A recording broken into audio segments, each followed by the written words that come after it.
12 mm made in Indonesia, 12 mm made in Malaysia. So price different. Ito nabili ko ng 65 para sa support sa aking bed. Ayan. So ito yung warehouse. Kailangan natin ng magpa-cutting dito kasi ang nangyari, nag-inquire ako doon sa area namin malapit. Napakalaki ng presyo. Tinatagga din nila ako. Pinipresyohan nila ako ng around 200 dirhams kasama ng cutting. Laki ng tinubo nila. So dito nagpasama ako sa kay Hill.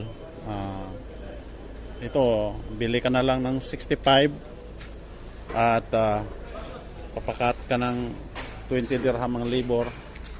Okay na.